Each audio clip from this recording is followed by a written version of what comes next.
everyone. Welcome. My name is Marie Herman, and I own MRH Enterprises LLC. I am so excited to be here today for Executive Support's Admin Chat series. During this program, I'm going to be talking about some of the unique challenges that administrative professionals tend to face, and I'm going to provide some suggestions for how to cope with those challenges. So, what we're going to look at: why do administrative professionals have challenges that other people don't? What are some of the unique challenges of being an administrative professional? What are some of the best ways to respond to those challenges? How can you come up with some fresh approaches, new ways of coping with them, new strategies for working with people? And what are your options if the problems or if the challenges continue?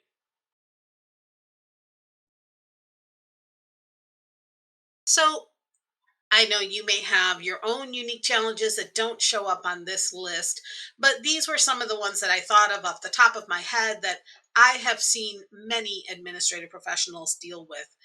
We have responsibility, but we have no authority.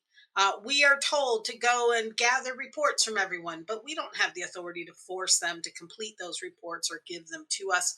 So that can bring on some really difficult situations with our coworkers where they just won't cooperate with us. In some cases, we shoulder the blame even when not responsible. I've seen administrative professionals do things like say that they forgot to give a message to their boss when they did actually give a message to their boss, or find other ways to shoulder the blame for things that they did not actually do. This is a challenge because there is already a tendency out there in the world to throw the admins under the bus if a situation arises. So we need to learn better ways to cope with that. Sometimes we are expected to be available 24 hours a day, 7 days a week. We may not have the pay for that, we may not have the title for that, but sometimes we have the job that requires that constant availability. That can be a difficult challenge. We are unable to confide in our coworkers. We're often working with information that is highly confidential, very sensitive, and we may know about things before they are in the general population's awareness, like layoffs or terminations that are coming. And that can be a little difficult from a mental health perspective because we cannot confide in our coworkers. We have to maintain that ethical level of confidentiality. And so it can be a real strain on us sometimes to have to carry that burden of the secrets that we know in the workplace. Admins are often caught in a no man's land between being employees and management. We are not necessarily management, but we are a direct conduit to management. Employees will often come to us when they want to speak to managers. They'll often try to feel us out to see what a manager is thinking. And we're not always entirely accepted on either side. So we're sort of our own little islands sometimes. Many admins struggle with invisibility. Their opinions are not always valued. And while this shouldn't be the case in any workplace today, the truth is it still continues to be an issue. Crazy workloads with diverse responsibilities, which are often unique within the office. We are often doing things that nobody knows we do. And if we do our jobs well, nobody ever finds out because it's flawless. It's only when something goes wrong that people point us out and think that it's on us to get it fixed. So our responsibilities are often unique within the office, and we don't have anyone else that is necessarily available to step in to cover us when needed. Some admins have no privacy even when they're working with highly confidential data, which is crazy, but it absolutely still happens. We might be sitting out in a desk in an open area, open cubicle walls, not having any real protection for that data that we have to work with. And that can be a huge challenge as well. You may have figured out how to handle all these challenges that come with your job, or you may be struggling, but there are ways to cope. And so I wanted to take a little time and share some coping strategies for some of these most common types of challenges. And hopefully, they'll inspire you to think of some things that you can do differently to handle the job better. That challenge of responsibility but no authority. Ay, ay, ay. We have all been there. We're told go and get reports from all the department heads, and you always have that one or two department heads that just drag their heels. It's like pulling teeth to try to get them to hand over a report that is part of their responsibilities. And we have no authority. We cannot fire them. We cannot suspend them. We can't order them to hand it over. We can only do what we can do. So, what kind of strategies can we use? Suggest and negotiate. We can try to persuade through diplomacy, fact, and reason. You're holding us up. You are having this impact on the rest of the workplace when you don't turn in your report. So, helping them to understand the the result of their action will sometimes help convince them to actually get the things done that they are supposed to be doing. When that happens, think about what are some other options that you can do. Are there other resources available to you to help you with getting this done? Is there another employee that can help you? Can you talk to that person's boss? Can you get your boss to give you support and kind of reiterate during meetings that Marie will be coming around and picking up these reports? Make sure you have it done when she comes to see you. Some bosses actually are supportive. There are some bosses out there that will have your back, and if you go to them and tell them, I am continually having issues with this one employee, and as a result, I never get the reports from them. They make everything late because I'm waiting for them. In that situation, I have had bosses say, okay, I'll talk to them, make an appointment, and I bring that person in. They sit down with the boss.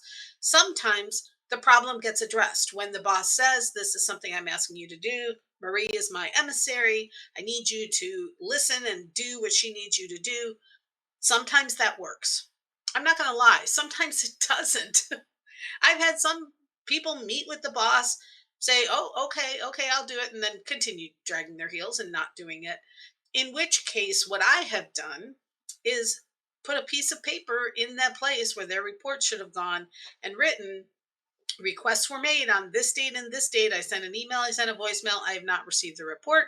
I'm submitting everybody else's that was done at this time without this individual who did not do the work.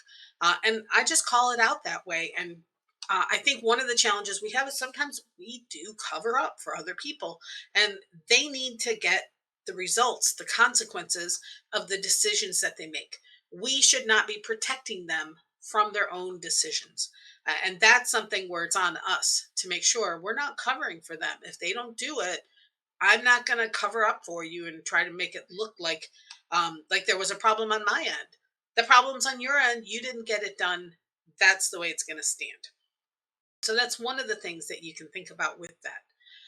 Plan ahead for some various options and scenarios of how the conversation could go with your executive to empower you. Um, there's a number of things that you can do with that. It could be that you can convince them in different types of, um, with different types of persuasion techniques. You could plan ahead and think about, what do I say if they just flat out refuse to do this report? Or what do I say if they make a promise that they'll have it done by a certain time and then they don't get it done by that time? So think through what are the ways those conversations could go and then follow through on them. There is a great book out there. At the end of this presentation, I have a slide for resources and I have a link to it there. But it's called Life Scripts and it's written by Stephen Pollan. It's a great book that spells out scripts, actual scripts for you to follow for different kinds of conversations in the workplace. So it could be something like, I want a raise. And you go into your boss and you say, I want a raise. And what if the boss responds positively? What if they respond neutrally? They just want more information. What if they respond negatively? And it literally gives you step by step scripts to follow for how to respond in those different situations. So you might get some inspirations from a book like that to give you ideas for, how do I try a different script with this employee to get them to do what I want. The follow up in writing with the problem children. I absolutely make sure that my requests are not verbal. I want them to be in writing. And if I do a verbal request, I follow up with an email. Hey, just reminding you, like I said this afternoon, I need to have that report by Friday. I want something in writing every step of the way to show I asked this person one time, two times, three times, four times. I still didn't get it. I've done my effort. I've done my job. I'm done covering for them with their job. Sometimes in-person conversations can be harder to dodge. So what I mean by that is, if someone is avoiding your emails, if you're getting voicemail when you're trying to call them, you can actually walk into their office and sit down with them, which I know can be a challenge in today's hybrid world. But if you can get them face to face, whether a Zoom call or an in person at a desk, it is much harder for them to deny that they're a problem when they are not turning in their reports on time. So you might be able to get better answers by having a face to face conversation with someone versus an email that they can just ignore or a voicemail that they can just ignore. Key with all of this is communication. Communication has got to take place in order for everybody to know what's going on, who's having issues. Sometimes when people are consistently late, we have a tendency to leap to an assumption that it's because they don't value my time. They're trying to upset me. It's almost as if we think they're doing it on purpose just to annoy us. And the truth is that is probably not the case. More often than not, it's going to be something like they're overwhelmed themselves. They have too much to do themselves, and they consider this a lower priority task compared to the rest of the tasks that they have to do. That's not something personal against you. That's something philosophical with the company. And so, if that is the case, then you need to recognize you don't have control over that situation. You cannot force them to do something if they're not willing to do it. So those are some things to think about as you're, dealing with this situation of having this responsibility but not actually having the authority.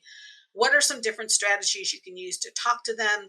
Can you try flattery? Can you try pressure from a boss? Can you try being friendly with them? Can you, ask it as a favor? Can, whatever the situation may be, there might be a different approach that would actually work. So think about something different. And one of my favorite expressions is it takes two people to have an argument. It takes two people to have that conversation. So if you feel like I can walk in there and tell you word for word exactly what they're going to say, well, then I can tell you word for word what you are going to say. It takes two people to change that conversation to something else. So try a different approach if the approach you've used isn't working. That other challenge, blame when you are not responsible. Ay, ay, ay, ay, ay. This just drives me crazy. There are so many bosses that absolutely don't want to be put on the spot and make it look like they're the one who dropped the ball, even if they are. And so they blame their admins. Oh, I didn't get that email. Oh, she didn't give me that message. Oh, whatever. Oh, so frustrating. But there are some coping strategies for this. When it comes to this expectation that admins are the ones who are responsible for fixing everything, it's better to try to address it up front and prevent the problem from occurring in the first place. So, in this case, some of the things would be posting instructions for equipment that's being used that clearly communicates how things should be done. That's your things like you're responsible for cleaning up after yourself in the break room. Post those kind of instructions so that everybody knows everyone's responsible for their own actions in the break room, as an example. Also, think about your expectations. One of the reasons that I believe I had as good relationships as I actually have had in the past with my colleagues, with my bosses, is that I've spelled out expectations up front. I expected them to treat me with respect. And so anytime that someone did something that I considered disrespectful, I addressed it immediately. I didn't wait to see if it would happen again. There was not going to be a second occurrence of a disrespectful situation.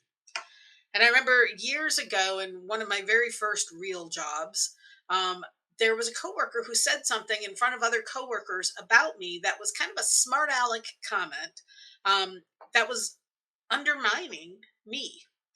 And I don't even remember what the comment was. I just remember, what's that old Maya Angelou expression that they don't remember what you say, but they remember how you made them feel. I don't remember what the guy said, but I remember how he made me feel. Yes, I do.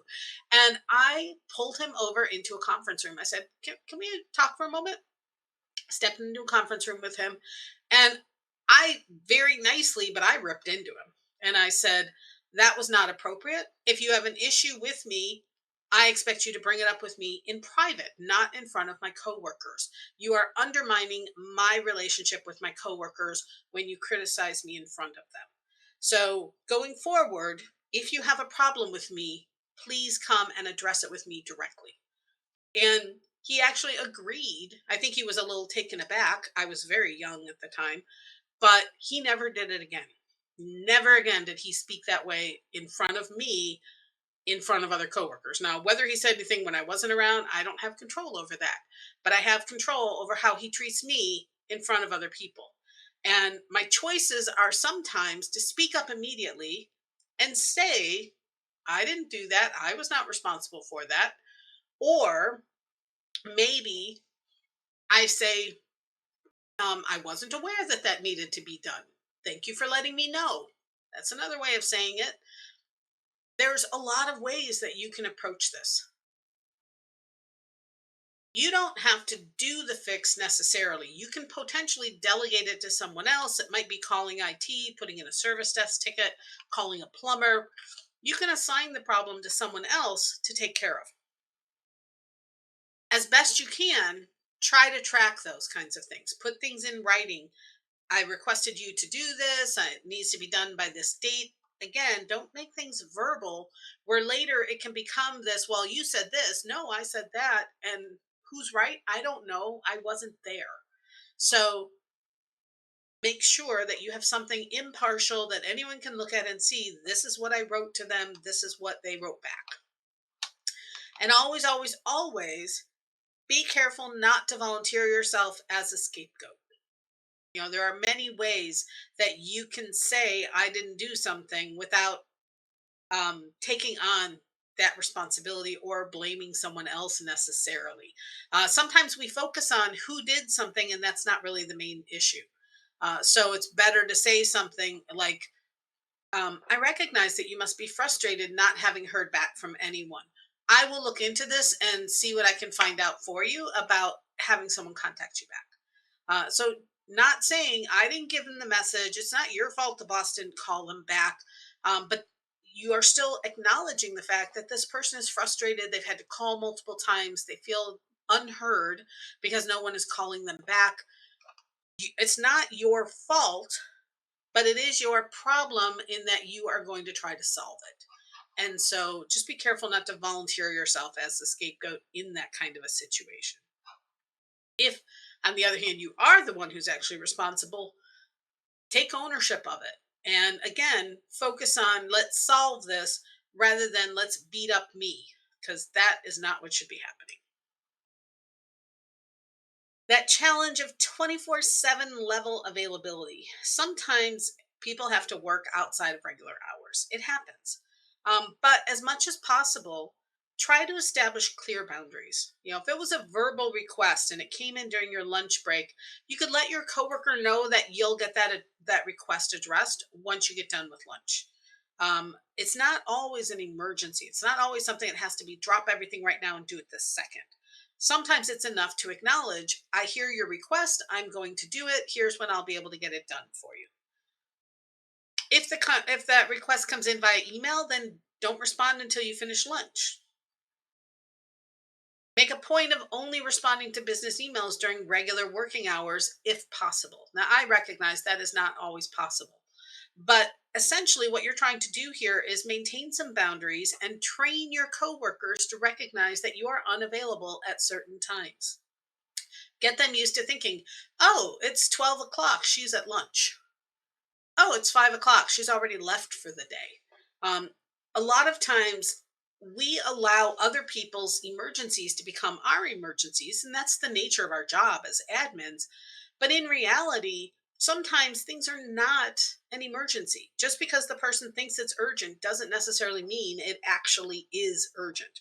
It's where those feelings aren't always facts. So you could kind of approach it by creating a service level agreement like an IT department would have. A service level agreement means if something goes wrong, I'm going to have somebody out there to take a look at it within 4 hours. I'm going to try to, and so in the admin world, that could be something like I'm going to try to respond to all emails within 2 hours. I'm going to have travel arrangements set up within 24 hours. It can be something like that where you start to establish expectations and boundaries with people that I'm not going to drop everything and do it right now unless it truly is an emergency. And here is a realistic time frame that I can give you that I believe I can consistently meet. And so everybody knows it's going to get done. It will get done. So also recognize that there are some people out there, and I've had bosses like this, that contact you out of hours because that's when they had the thought, but they're not actually expecting you to do that action out of hours. They just want to get it off of their list and out of their brain, and they expect you'll take a look at it in the morning when you get into your desk. So try to understand that as well, and that could be a conversation with them. I saw that you were emailing me at 2 a.m. last night, but you didn't really expect me to reply at that time, did you? So have that kind of a conversation with your boss and establish those reasonable boundaries. Even if you do have a job that is 24/7 on call, that doesn't mean that everything has to be done in that immediate drop everything right now moment. So try to recognize this is a level 1 emergency, but this is a level 5 emergency that really is let's drop everything. That is often a conversation you can have with your boss of when does this need to be done? What's the turnaround time that we need on this? It doesn't necessarily have to be urgent, urgent, urgent unless there really is a logical reason for that. If my boss is traveling and a hurricane has come up unexpectedly and all the flights are canceled and they need to get to somewhere or they need to get to safety, that's an urgent thing that needs to be addressed immediately. But my boss thinks of something that, hey, I want to remember to write a letter tomorrow to somebody else. That doesn't need to be done right that very minute. That challenge of being unable to confide in your coworkers. Try to find an outlet. Maybe that could be a spouse. Maybe that could be some other high level executive admin, maybe from another company, but a good personal friend, so to speak. But someone who would understand what it's like being an admin. That might be someone that you could confide in. Um, look for those kinds of outlets. Consider journaling. Sometimes writing down your thoughts can help tremendously in relieving stress. And if it's confidential, maybe write it down and then you burn it. Put it in your fireplace, get rid of it. But just getting the thoughts down on paper often relieves a lot of our stress. If your company offers an employee assistance program, think about contacting them. If it's something that's you're really stewing over, you're stressed out over, maybe they can help you as well. So there's a number of avenues out there for how to get things off your chest when you're unable to confide in your coworkers. And then there might be other ways that you could talk about it where it's not using names, not using specifics of your situation, but just talking through some general issues, general challenges. You might be able to get some ideas from people without them getting specifics of what you're talking about. And so that might be a way that you can stay ethical, stay confidential with the materials, but still get ideas for ways to approach a situation. That challenge of being in no man's land between being employees and management. It is good for you to stay neutral. It is good for people to recognize that you are actually the eyes and ears of management because we often are, but that you also will work to ensure the trust of the employees. You want to be good stewards of their information. You can often provide a cushion to help employees be willing to speak up to your boss or to bring up important issues that other people might not be willing to raise. And this is something that I took very seriously at my past companies. Um, I often was the person that a first level um, floor worker, for example, might approach me and kind of sound me out on something that they had observed. Often it would be things like safety issues where maybe they felt like their supervisor was doing something wrong. So they didn't feel like they could go to their supervisor. They wanted to go to higher level management, but they're not always comfortable approaching those people. And so it was very common that they would come and talk to me, and I could either refer them to the right person. So that's an HR matter. You should really talk to this person. That's a quality or safety issue. You should really talk to that person. You're right. That is something that my boss should hear about. Why don't I make an appointment for you? I know they'll be willing to listen. Um, that is something that is very much dependent on the individual job. One thing I would be cautious of is any situation where you might become a required reporter. A sexual harassment situation or something where if you hear about it, you're required to report it. There are some positions in certain situations where that is a very necessary thing to think through. So you want to be careful with that, that you don't have someone confide in you something that you are a mandatory reporter for and are required to pass on to someone else. But in general, you are truly the conduit. You are the bridge between employees and managers. And it's a very special role that you fill. And it's one that can be very, very helpful to a lot of people that are nervous about talking to management. And it's very common for people to be nervous about talking to upper management, especially in a multi level company. So that's something that is definitely unique to admins. It's not an issue that a lot of others face, other than maybe HR. But it's such a critical part of our role to be that person that employees have someone they can talk to, that they don't feel intimidated by, that they feel they can approach that person.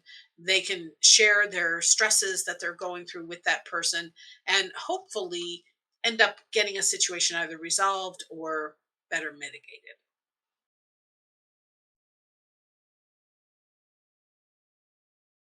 Sometimes admins are overlooked or ignored, such as when they take a project team out to lunch to celebrate a milestone, but they ask us to stay behind to answer the phones. When that happens, speak up. Communication really is the key to let them know that I'm a member of that team. I should be able to join you for that event. So either we put the phones on automatic voicemail answer, or we find someone from a different department to cover our phones that day, or we do the event after hours instead of at lunchtime. But I should be able to join a project celebration when I am on that project team. I've seen this in a lot of companies, and it absolutely devalues our role on those projects. So it is important to be heard. If you are not being heard, if you're being ignored, ask why. Why am I not being included in this? It could be that when the boss actually starts to say it out loud, they recognize that they are treating you like less than, and that that is not appropriate. You should always be respectful but firm.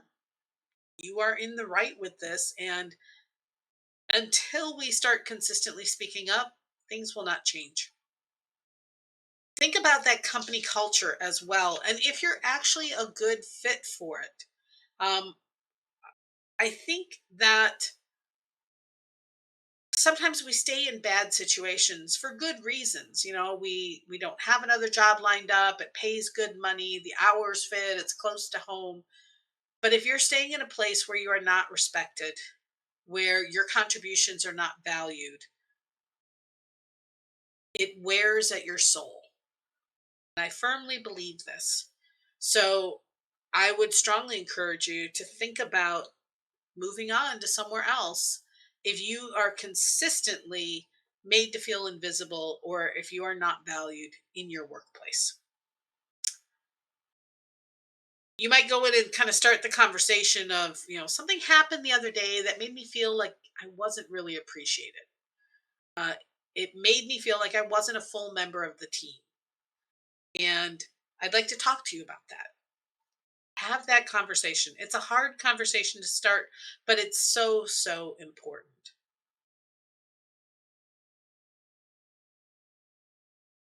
And then when you do receive compliments, um, I've noticed in many cases, people will receive a compliment from a colleague, and their reply is, "Oh, thank you. It's no problem." Or "It was no big deal. I was happy to do it." We are undermining our own selves when we respond that way. If you receive your compliments at work, be sure to thank the person. "Thank you so much. That's so kind of you to say." And then add a sentence.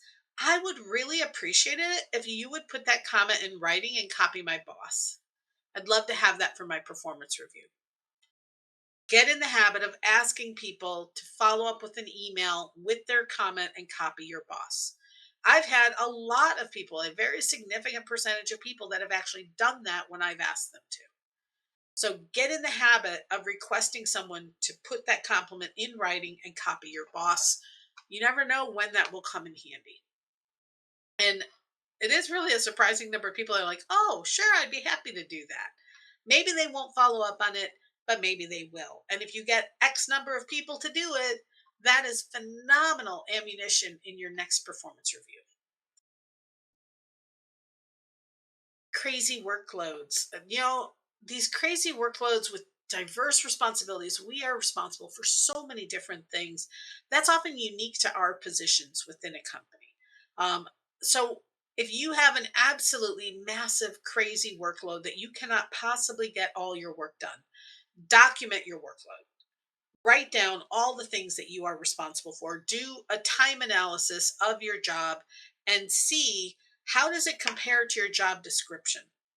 Many times we start a job and we follow the job description, and then over time, we get new responsibilities added. We start taking on new things. We get ideas, we start doing them, and before you know it, your job doesn't look anything like your job description anymore. Well, maybe it's time to get reevaluated with your salary or with your title to more appropriately reflect the responsibilities that you have.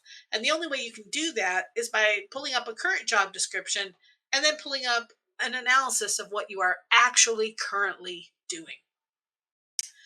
Identify your priorities with the boss. If you have too much to do and you are not going to be able to get it all done, sit down and have a conversation with your boss. Talk about what needs to slip or what are methods we can use to stay up to date. Can I hire a temp for a short period of time? Can I pass this responsibility on to someone else? Can I borrow people from another department? Can I do this 2 weeks later than the original date because I'm just not going to have the time to get to it? So think about all the different ways you can approach having too many things to do in the number of hours that you are working. Maybe you're willing to work overtime, request money for that. So I don't volunteer for that if I'm not getting paid for it, if I can help it. So you do need to set those boundaries on your working hours and recognize that that may mean I can't get it all done, but I'm not willing to work 12-hour days every week. I want to see my family. I want to have a life outside of work. So the other thing you can do is when you've done that job analysis, see if there's some tasks that can be eliminated. Are there things that we've been doing that are really not a great value add for the amount of time I'm spending on them? Can I remove those items? Do we really need to issue this report every week? Could we issue it every month instead? Is there a way I could automate that report? Use macros, use Power BI, use something else to get those reports out in a more timely fashion with a lot less work for me personally. So, crazy workloads are a combination of things. It's communication with the boss about the amount of work that you have to do versus the number of hours you're supposed to work. It's process and systems analysis and looking at how you're doing things and what you're doing and what could be streamlined, what could be automated, what could be eliminated entirely. It's recognizing that the work does need to be done and it needs to be done in this amount of time. So, what are my options for bringing in more people to help? And also recognizing, is this a short term problem or is this a long term problem? If I just need help because there's a really big project this week that I don't normally have, it's something out of the ordinary, I don't need to have a permanent assistant to help with that. But if it's repeatedly things that our workload has grown, we were formerly filling, 20 orders a week and now we're filling 100 orders a week. I cannot keep up with that. Then we need to be looking at a second person being hired. So there's a lot of ways you can approach those crazy workloads. I always start with the simplest of, what can I eliminate? What can I get rid of? What am I doing that I don't actually have to do because nobody reads it, nobody does anything with the information? But go from there and look at each one of the tasks that you do and evaluate the importance of it. Rank it by priority. So, what if I only get items 1 through 5 on my list done and 6 through 10 never get done? What happens? What are the consequences? What are the outcomes? There's a lot of ways you can approach this. It is not always cut and dried, but very often we go into the situation assuming everything has to be done. It has to be done by the deadline. They're not going to approve me hiring anyone, and that's just the way it is. So they never even have the conversation with their boss. And they might be making assumptions that are actually not valid. Privacy. Once again, organization and boundaries are the name of the game. Start by keeping your workspace organized and designate space for any communal materials that end up at your desk by necessity. We all know there's some things that are put out in the middle of the room in the admin's desk because she's always there, he's always there. They are they're going to be there and they'll have someone kind of overseeing them. And so sometimes we end up being the steward of property that really shouldn't be with us. But maintaining those boundaries is key. So when you are working with materials, you can't necessarily have people coming up to your desk looking for some of those public things I talked about that are being stored at your desk, where they're getting access to your computer. Possibly they can see over your shoulder what you're working on. And so in that situation, you definitely need to be able to have some boundaries. So that could be physical. It could be something like, I'd like to have a privacy screen on my monitor so it's harder to read what I'm working on. It could be, I'm requesting an office with a door. May or may not be a possibility in your workplace. That's one of the beauties actually of working from home. It could be looking at remote working instead. More common now, but a lot of companies are wanting their employees to get back to the workplace. It's also partly a matter of training your colleagues. So things like asking them to send you an email instead of stopping by your desk, or a Teams chat, something of that nature. Maybe putting up some kind of a marker. I've seen in some offices where they have like a red flag and a green flag. And the green flag means, come talk to me, I'm available, whatever you need. Red flag means, I'm under deadline, I'm working on something that's really time sensitive. Unless it's urgent, could you please not interrupt me at this time? So maybe you can implement a system like that, not just for the admins, but for everyone, because I think all of us have moments where we wish we had a red flag to put up and tell people, leave me alone, without actually talking to them. So that's a process I would love to roll out in any office. If there's a red flag up, it means leave that person alone. They're under deadline. If there's a green flag, yes, you can come in and ask questions or get things.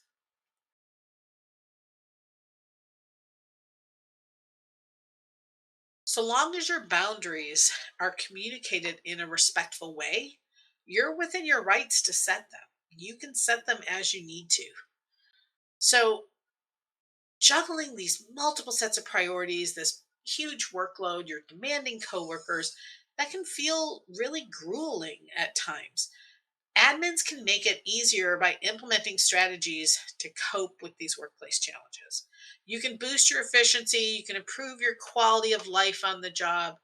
That is something that you have control over.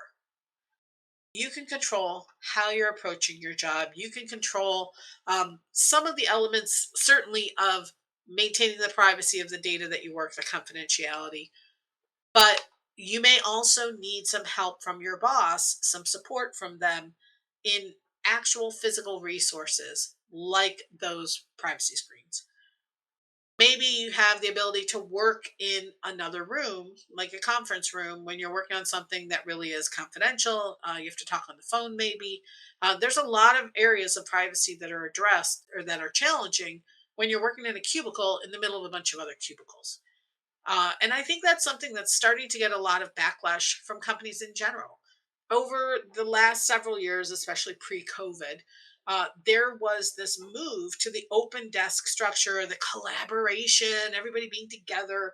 But man, did that impact our ability to have privacy, our ability to have a phone call without everybody being able to hear what's being said, without the person on the phone hearing all the noises in the background. So privacy is something that a lot of companies um, moved away from, and now there's kind of a backlash of people wanting to get back to it. So there may be some physical ways to do it, some furniture changes, some layout changes that would help, or it may just be being more conscious of how and where you're working, especially when you're working with confidential data. But there are some ways to work around this challenge. Other approaches to consider. Any time that you are facing a challenge in the workplace, stop to think about what other approaches you can use to change your circumstances, especially if you feel like the situations repeat themselves constantly. As I said earlier, it takes two people to have that conversation that is repeating itself constantly. So if you feel like I know exactly the words that are going to come out of their mouth, you should also be thinking about the fact that, well, clearly I'm saying the same thing as well. So they have that to respond to. So you can change your approaches. There's all kinds of ways that you can go into that. So, what I would be thinking about with any challenge that I face is, let's pretend for a moment that I do have control over this situation. Maybe I do, maybe I don't. What could I do to escalate it? If I really wanted to make it blow up, what could I do? And then what could I do to de escalate it? What could I do to kind of reduce the high tempers in the room and work better with the other people? What are three or five different approaches that I could take in this situation? So, if I'm struggling, for instance, with my interactions with a colleague, I just don't get along with them, I don't like them, they get on my last nerve every time I talk to them. Well, I could ignore them. I could choose to try to learn more about them with the thought that if I get to know them better and maybe I'll develop more of a liking for them, treating them more as a human. It's much harder to hate a human that you really know and and have gotten to understand better. It's much harder to hate those people. Maybe I could involve someone else in this to try to get the dispute settled in a different way. There's different ways to approach the exact same element. When I've had issues with some of my past colleagues, one of the techniques I've done is, let's go to lunch. Let's go to lunch and let's just sit and talk, the two of us. I want to get to know you better. I want to understand what's going on. And I will have a frank conversation with them of, I feel a little bit of tension between us in the office. I'm not sure where that's coming from, but I wanted to see if we can't get it out in the open and get it addressed, because I know we would both like to have a better working relationship. Have a conversation like that. And it should always be approached from that perspective of, I know that you'll agree with me that it would be better all around if we had a better working relationship. So let's work together to figure out how we can do that. And sometimes that means hard conversations and hearing things that you don't want to hear. Maybe they have a valid and legitimate grievance against you, and you might not like hearing that. But there's no way you can get past that situation without having that conversation. So it's worth investing the time in looking for other approaches for any challenge that you are facing, whether personal or professional. and recognizing that sometimes we feel like we've been backed into a corner and we only have one choice. Maybe I feel like the only choice is can resign, or the only choice is I can um, suck it up and be abused at work every day. But there may be other options. There may be other ways to improve the situation. There may be other ways to approach that conversation that are not confrontational. Um, Maybe you're not comfortable speaking up, but that doesn't mean that there aren't other ways that you can try to improve that relationship. So when you're in the workplace, be thinking through what else would be an explanation for this. That's one of the common things that I do. If I'm having an issue with a person, um, I kind of try to think like a writer of a television show. Because one of the things you'll notice on television shows, they might show someone being a real jerk. And then as the television series goes on, reasons start to come out. Oh, this person was abandoned as a child, or this person had a death in the family, or this person, whatever it is. But over time, you kind of soften your opinion about them and you think, well, they're not as much of a jerk as I thought they were. They were really just being defensive because they've been hurt in the past, or, whatever. There's all kinds of storylines out there of that nature. But again, that is other explanations for actions that were taken. I always try to assume that people are not trying to insult me. You have to actually work really, really hard to insult me.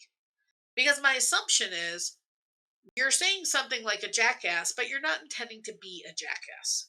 So, what's another reason why someone might be doing that? Let me tell you, that makes my life a lot less stressful. And I often find out I'm right. They were not intending to sound like a jerk. It came across that way, but that was not their intention. I've encountered that a number of times over the years. And if I had leapt to the conclusion right up front that they're trying to insult me, I would never have gotten to the point of understanding what they were really trying to convey. So be slow to take offense. Assume that people are not trying to insult you unless they really, really, really make it glaringly obvious. There are often multiple ways to approach those relationships. And maybe you'll never become best friends with them, and you don't need to be, but you might be able to improve the cordiality between the two of you. That is very possible. So, what if you just can't stand it anymore? What if your job has become so challenging that you just absolutely cannot stand it anymore? Resignation is always an option. That's always one of the options that's out there. But first, look for, have I done every type of communication I possibly can to change this situation? Could I transfer to a different department within the company instead? Is there another job opportunity out there that would be within the company but would get me away from the challenge that I'm currently experiencing? And it could be that the ultimate answer is I really do have to leave this company. I need to go somewhere else in order to get outside of this challenge. And that, of course, depends on what kind of a challenge it is. If it's something related to the job and you can get into, you can just eliminate that responsibility, that'll take a lot of the stress off of you. But if it's something related to the job and every admin job does that, then maybe it's time to think about should I be an admin? And I've experienced that with my own career that I reached a point where I was getting burnt out as an admin. I'd done it for oh 30 years, maybe a long time, and I was ready for something new and different. So that's okay too. It's okay to recognize that. You want to be open to all of the possibilities. And those possibilities include staying in your current job, switching to a different job within the company, switching to a different type of position entirely, a different type of job function, leaving the company, going somewhere else. Maybe you go back to school, who knows? But there are other options out there. Just think through carefully what you're trying to get away from. And more importantly, what you're trying to move into, what you're trying to get to. A lot of times we do that old expression of jumping out of the fire, or out of the frying pan into the fire, because we make a knee jerk reaction that I just want to get away from this job. I want to get away from this job. But because we're not really thinking about what we want to move towards, we land in another job that's equally as toxic because we're not really evaluating what's the good and bad and what are the traits that I need to make sure I'm watching out for, pro and con, with future jobs. So it's very common to end up in an equally bad situation because we didn't spend enough time really thinking about what we wanted to move to. So I mentioned I have some resources for you. There's an article from Quill that you might find helpful about overcoming the unique challenges of being an administrative assistant. They have a lot of additional coping strategies and ideas. And then that book I mentioned earlier, Life Scripts, What to Say to Get What You Want in Life's Toughest Situations. It's literally just a series of scripts for different scenarios. And it has options of, I want this. What if the person you're talking to is negative about this idea? What if they're neutral about this idea? What if they're positive about this idea? And it literally walks you through step by step possible scripts that you could follow to get what you want. So it's a very helpful way to recognize that there's more than one approach that I can take with my conversations. And so it gives you ideas for other ways to approach those conversations. So I don't think you'll have questions since this is a recorded session. Uh, I am Marie Herman. I own MRH Enterprises LLC. I want to thank you for listening to this admin chat program. I hope it's given you some ideas for coping strategies with some of the most common types of challenges that you face. If you are interested in further professional development, please know that I offer online study groups for the Certified Administrative Professional exam, the Microsoft Office Specialist exams. I do advanced Microsoft Office training, and I provide training on career and professional development topics. If you'd like to learn more, please visit my website, www.mrhenterprises.com. Again, thank you so much for joining me.